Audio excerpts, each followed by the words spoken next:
Hi, Mallory. Hi.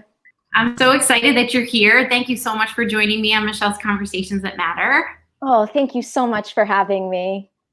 I am so grateful, and you're welcome. I am so grateful that Michael Doyle thought to connect us. I think that, he's a really good connector. He's just so integrated into all different areas. So I'm really grateful to have met you and had the opportunity to chat with you, get to know you and your remarkable self and what you're doing in this world.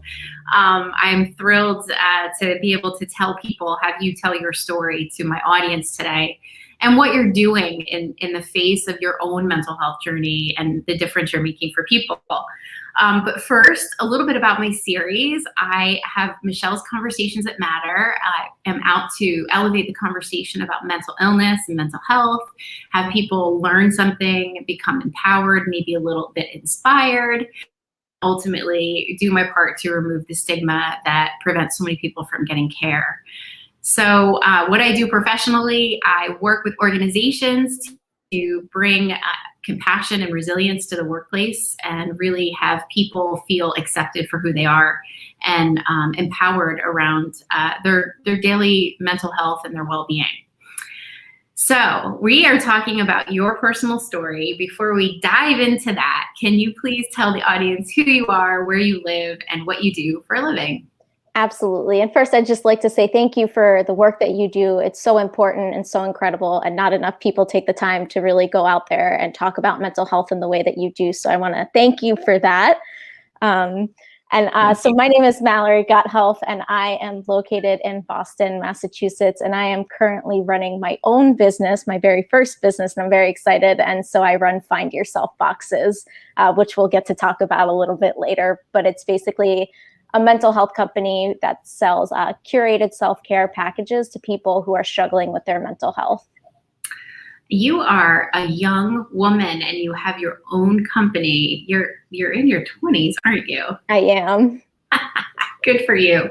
Good for you. And you're doing something really remarkable with your company. So let's dive into your personal mental health story, why you've come to where you are. What was your challenge growing up or that you experienced with mental illness? Yeah, it's always interesting. What really happened, the bulk of it, I feel like happened in high school. But when I take the time and look back, I think it started much earlier on than that. I was a very, very outgoing kid. If there was someone around to talk to, I was talking. I was loud. I grew up with two brothers. So in order to get any sort of attention, I had to assert myself within conversations. And that's exactly what I did. So I was a very outgoing kid. And that was all on the outside. But when I would kind of retreat and be alone, I noticed that I had a lot of anxiety. At the time, it didn't really have a name, but I would experience these periods of time where I'd have really deep questions about life and about mortality and about my own mortality. And it was at a really young age that I had all of these questions. And I remember at night, I would just ask my parents, if I get sick, will I die? Or if this happens to me, is something bad going to happen to you? And like, it was a lot of these questions that would kind of run through my head, and I'd get really anxious and then kind of have to soothe myself to fall asleep. And as a young kid, you don't have the language or understanding for that. So I kind of just tried to brush it aside and not pay a lot of attention to it. But it did start to manifest in other ways with almost OCD-like tendencies. Mm-hmm. I would have this need to wash my hands incessantly, afraid of getting sick, afraid of germs. And I would have a ritual around it. And it was to the point where it was almost like debilitating. Like, I remember I didn't wash my hands perfectly before going to the 4th grade. And I remember I was crying and people were asking me, what's wrong? Can you explain what's wrong? And I couldn't explain what was wrong because what was wrong felt so it felt weird to me. Like, nobody else is experiencing this level of turmoil. It doesn't feel right, but I don't have the language to tell you exactly what it is. And so as a kid, I was really struggling with a lot of those things. And then I had a loss in the family that really took a toll on me. It was my grandmother, who I was really close to. And then there was an incident where I was told I was overweight, and body image became something that I started to really acutely become aware of and have a really real fear of my own body. And that's something I'm sure a lot of young children, especially young girls, have an understanding of. So all these things kind of were happening in my childhood, but without, me being a perfectionist, I didn't want people to know about it. And so I didn't really share. And so for a while, things were kept at bay to an extent until I really entered high school.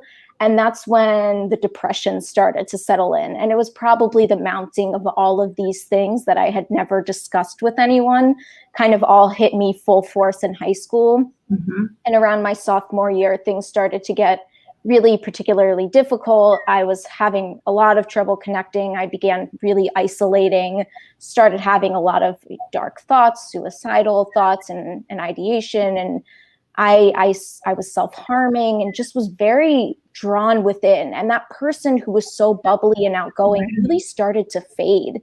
And I started to not know who I was. And it was about 6 months of that, of me really being alone in that journey, except for one friend. And one friend reached out to me and said, something about you seems kind of off. And she really tried to understand what was going on because she had struggled previously as well. So there was something in me that she could see. And for a while, she was my real only connection outside of myself. And on Christmas Day in 2010, she said, I'm really afraid for your life at this point. And so I'm coming over. And she came over and she said, you really have two options here. You can either sit downstairs while I tell your parents what's going on, or you can go upstairs and send them down and I'm going to tell them myself, but I'm not really leaving your home until your parents are aware of the situation at hand. And she did. She told my parents and I was rushed to an ER and put in my first psychiatric unit. And for the rest of high school, I kind of was in and out of treatment, learning about what mental illness was, not understanding that it's not a quick fix. For a while, I thought that was kind of my hope. And so I really worked a lot in high school. And it wasn't until college that I really truly engaged in my recovery in a meaningful way. I moved away from my hometown, which is in Maryland. I moved to Boston for school, and being kind of ripped from my support system forced me to make a lot of difficult choices about my mental illness.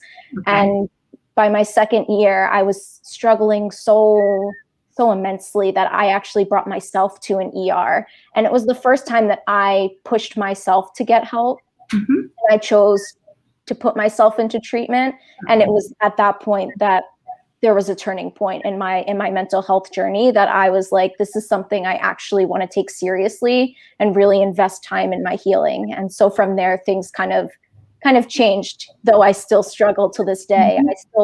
I find that was the point where things really became more about healing and less about the struggle. Right. And so are you in care now? I am. I see a therapist every week.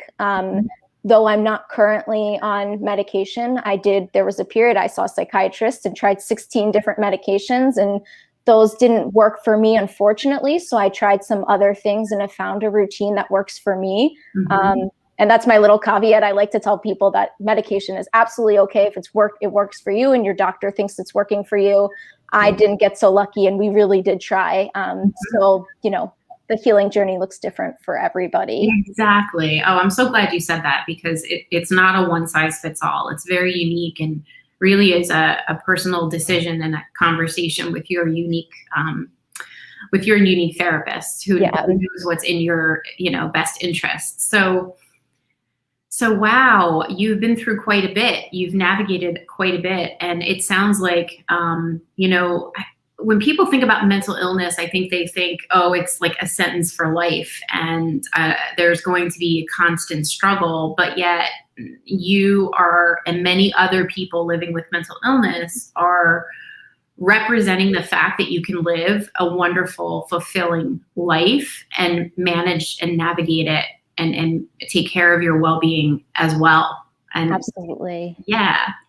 So congratulations for that. Thank you. Because it's really easy to give up. And I tell people all the time, I'm like, if you think that you need support, like get yourself support, and don't be afraid. It's almost like you would want to have someone that you trusted, God forbid you hit crisis, then you have to try to figure it out when you're dealing with a crisis. So find yourself someone, build a relationship. I'm gonna next week, the week after, I'm having my own therapist on my show. Oh, I love that. Just to talk about the journey. The guy is amazing and he's helped me tremendously, and he's seen quite a bit as a therapist. So tell us how you went from, navigating, figuring out how to navigate it, owning your mental health journey, owning your care and your healing, to now you have a company that's helping others. Tell us about that. Yeah, so when I took my medical leave after my sophomore year of college to really invest in my healing, I had an opportunity to intern at a hospital that I actually was a patient in. Now, I wasn't on the same floor, which would have been kind of probably a triggering experience for me at that point in time, but I worked at on the geriatric unit. And I remember I went to thank one of the individuals who helped in my care especially when I was in high school and I was extremely stubborn and kind of resistant to treatment. She was the one person who really kind of pushed me to keep continuing with treatment. Mm-hmm. And when I went to thank her, she said, "How would you like to come back and speak to our patients?" And without hesitation, I was like, "Yes, absolutely. Let's do this." And I had no idea what I was going to say. It was my first time like publicly sharing it all about my mental illness. I tried to write things down, and I'm a writer by nature, but I couldn't put pen to paper. It felt really difficult. And so I didn't. I kind of stepped in there and just opened my heart and shared with these patients who were not much younger than I was, and who are sitting in these seats that I sat in that exact same seat maybe 2 or 3 years prior. And it was just one of those moments where I used to ask why me a lot. Why do I have to struggle with this? Uh-huh. And in that moment, I was like, if I'm going to struggle, this is exactly what my struggle's purpose is that I'm going to give back and help other people who are sitting in the same position that I've sat in. And I remember it was like pouring down rain when I left, and I couldn't have had a bigger grin on my face. Like, it was a really ugly day, but I was ecstatic because I was like, I finally found a purpose for this. And so from there, I shared at my university. And I took that speech and posted it publicly on my Facebook and kind of closed the computer and said, well, here we go. Now everyone kind of knows my story. Yeah. And I received so many messages of people who were just saying, like, me too. Like, I've been through this and I've been silently struggling. And they just wanted someone to talk to and to be open with. And it was just a beautiful experience of knowing that there were not to know that people were struggling, but to know that there was connection and being open and vulnerable when mental illness is often so just swept under the rug and seen as shameful. It was so important to be open and not be so ashamed. And so I did a lot of speaking and writing around that. And yeah, I've spent a lot of time doing that, which is really what prompted me to start the business in the first place, was that I was so in love with this idea of building connection and using my story and other people's stories to leverage hope and connection for one another, that I wanted to create a business that kind of took, we're so focused in technology, and technology is great, and I'm certainly not against it, but I wanted something physical and tangible. And I thought back to the times when I was in the hospital and I really had no technology, it wasn't allowed, and my friends would handwrite letters, or my brothers would handwrite letters, or people would come in with these little gifts for me. And it was the gesture that they cared, that they wanted to connect, even though I was so withdrawn from the world, that reminded me that I wasn't so alone and that things could get better. And so I took that feeling of like receiving like a letter like that in the hospital, and I wanted to create something that had a little more substance to it. So I chose a mental health self-care box. And basically what I did was I spoke to mental health professionals and I said, what are items that would be helpful to people when they're struggling? And I spoke to a lot of people who have struggled. And I wanted to create a perfect box that people could send to say, maybe I don't know what to say, or I don't know what to do, but I want to support you. So here's my way of showing tangible and physical support that you are loved and you are you are not alone. And so that was really what the business premise started as and what it's grown into. And it's been really beautiful to watch people send these boxes just because someone's struggling, because they just want to show someone, that I love you and I'm thinking of you, or maybe they're really, learning how to heal in this time and they want something to support that. And so I've gotten to see people use these boxes for so many different reasons, and it's been unbelievably rewarding. I love that. Back when I first became more of an engaged advocate for mental health, I remember my mental health ambassador in my company saying, why is it that when somebody gets sick physically, you have no problem showing up at their front door with a casserole and saying, hi, I'm here to make you feel better and I have a casserole. But we don't bring casseroles to people with mental illness. We shy away. Most people don't know what to do. And so I love what you've created, because it's like the perfect gift to show support, because it's so meaningful for someone who might be dealing with a mental health challenge. Yeah, absolutely. I love it. I've heard that physical health thing a lot. And I think my family, they dealt with that a lot, whereas people didn't know what to say to my parents or say to me. And we all kind of dealt with that. Like, we don't know what to do with this situation. And it's not much different than physical health. People do want to have someone to talk to about it and want to feel cared for during that time, because just as any physical illness, it's just as stressful and draining on a family. And it's uncomfortable. I think that we have to get over the fact that it's uncomfortable. If someone's hurting, regardless of why or how they're hurting, it doesn't matter. The human nature is for us to want to care for one another. Compassion is something that we're born with. So, we shouldn't be looking away when someone we know is like affected by a mental illness, because there's like, oh, I don't know what to say or do. This is like the perfect way to say, I care. Yeah. And here's something that you could probably really use. I love that you had talked to therapists about sort of items to put in there. So can you give us an idea of like one of your boxes that you like, or that people like? Absolutely. So I right now we allow people to fully customize the box, and that won't change. We're going to continue to do that because I believe self-care is such a personal journey that I love the idea of people getting to kind of pick and choose the items that go in there. So we have 4 main categories right now that I wanted to focus in on, which were joy, comfort, calm, and sleep. And they kind of tackle 4 different areas that I think are kind of broad enough that they hone in on a lot of different things.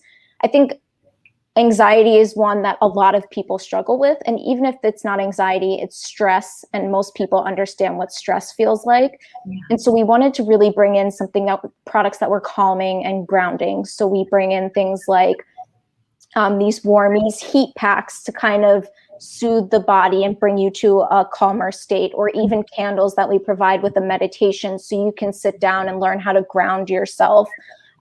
We have things for joy, silly things that like just put a smile on your face, whether it's these like slippery little toys that I grew up with as a 90s kid, where they like kind of slipped out of your hand and they were so silly that like everybody who tried one like was laughing. So something silly like that, or little chocolates to remind you of the simple pleasures in life. And then we bring in items that are comforting. I think when you're struggling with a mental illness, comfort is really hard to feel. A lot of times I felt like I like wanted to crawl out of my skin. Like I just felt uncomfortable everywhere that I was.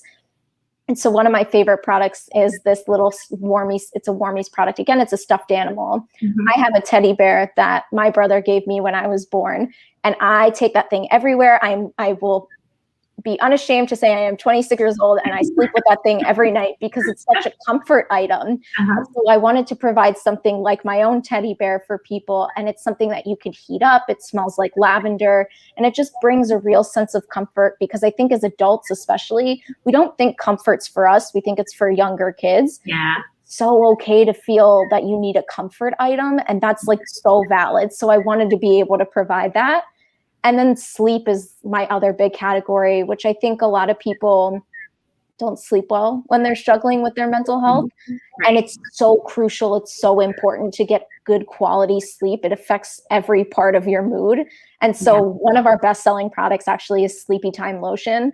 I'm pretty sure that my brother has said that is the only thing that helps him sleep, and he bought 4 bottles off of me and carries it wherever they travel. It's just something that it's so luxurious and soft, and the scents of it are so calming that it really does put you in a space to sleep. And so those are kind of the 4 areas that we let people draw from.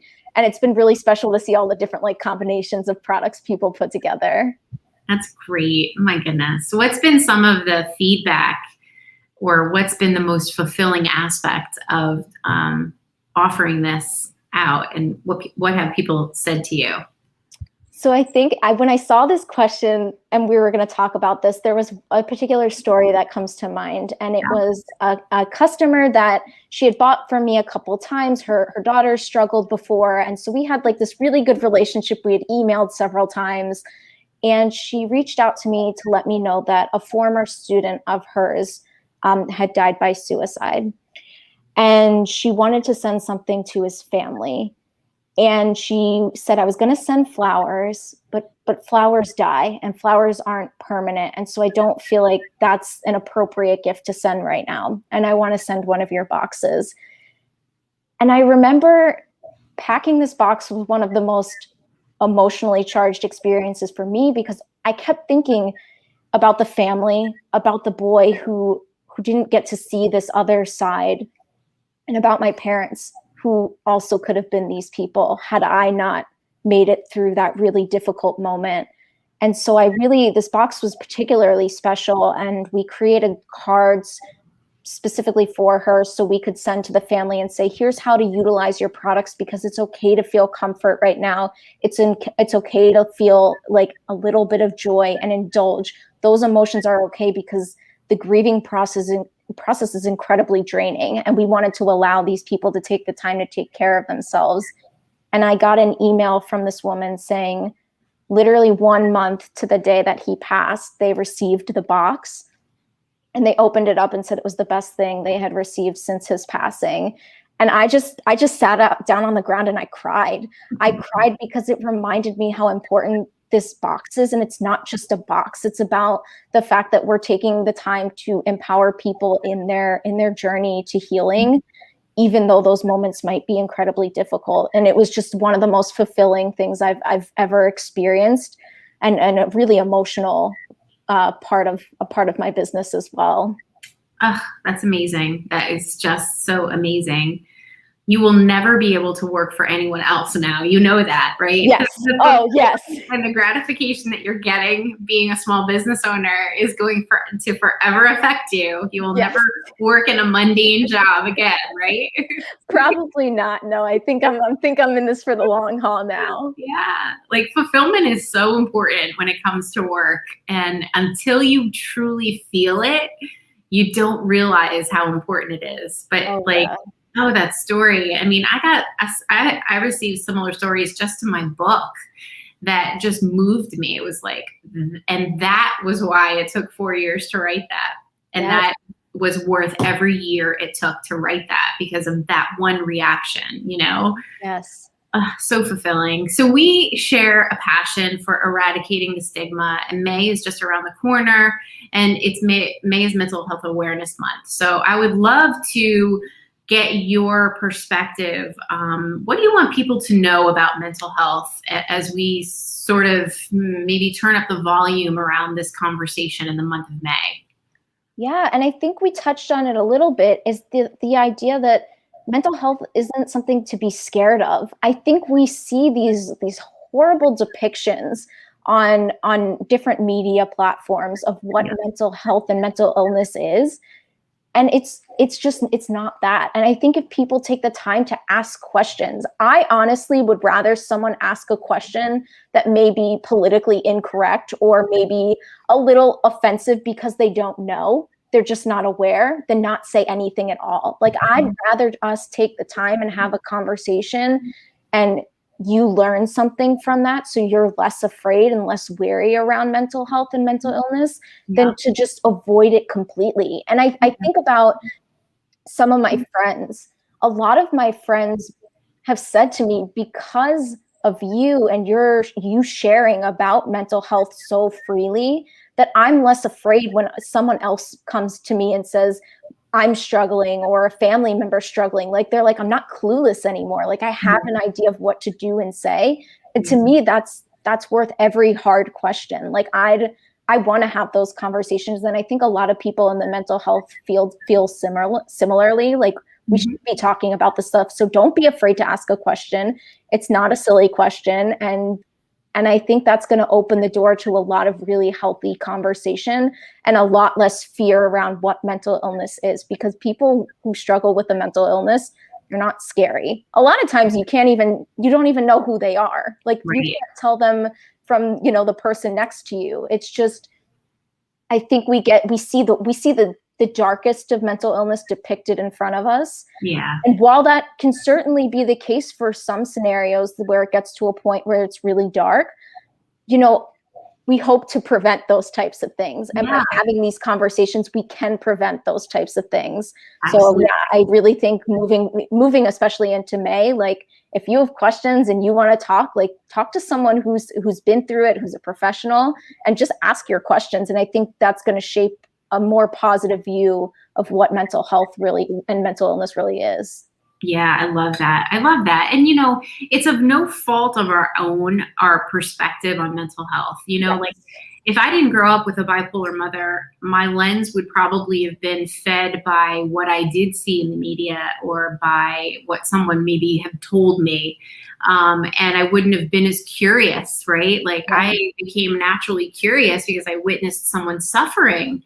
And I think that, the stigma can't survive if we are openly talking about it and becoming more curious and asking those questions. Like you're saying, like, help me understand, like, what is depression? Help me understand, what does it feel like, to have severe anxiety? Like, just become curious so you can understand what people are dealing with. Yeah.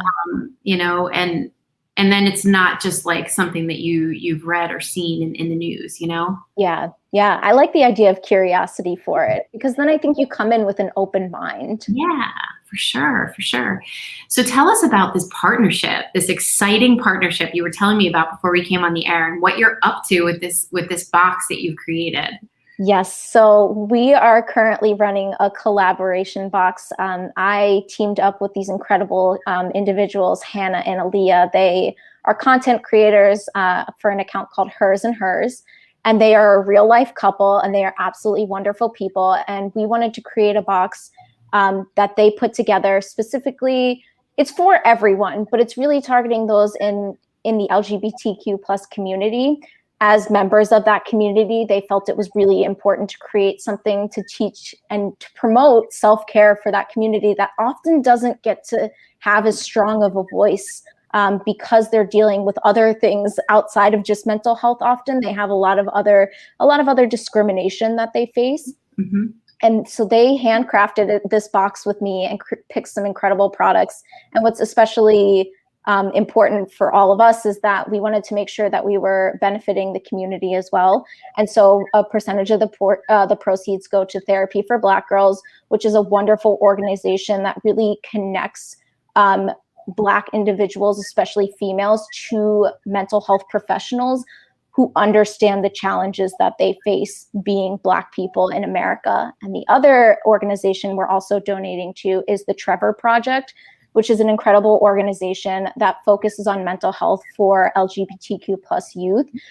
They are a 24/7 service that young people can access and really just have resources to find mental health care. Again, that's specifically targeting their specific struggles, because it is different than someone who, is straight and cisgendered and all of those things. So I think to have the opportunity to not only empower people in self-care with these boxes for those who are receiving them, but also give back to the community on a larger scale is just incredibly special. And to work with two members of that community who are so passionate about both those issues and mental health issues has just been a dream come true.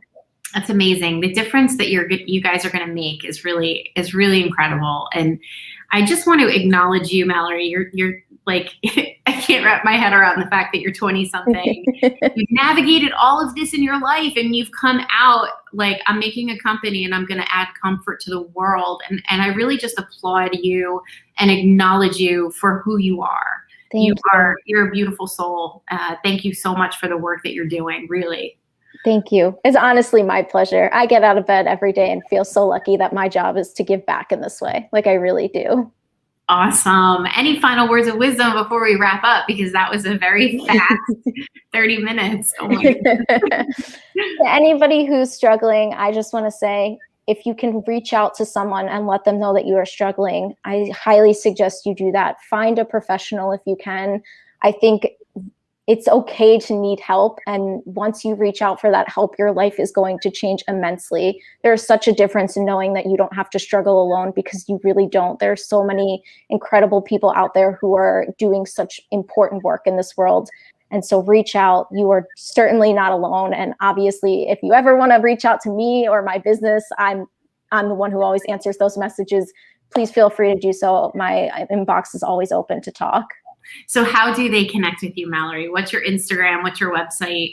Yes. So my Instagram is @findyourselfboxes. And then the website is findyourselfboxes.com. You can send me a DM. You can contact me from the website. Any way you want to contact me, I will be more than happy to chat. Thank you so much for spending some time with me here today. I really appreciate it. Thank you for carving out some time, telling your story, and for all the great work you're doing, Mallory. Thank you so much. It was such a pleasure. I will see you soon, I'm sure. Yes.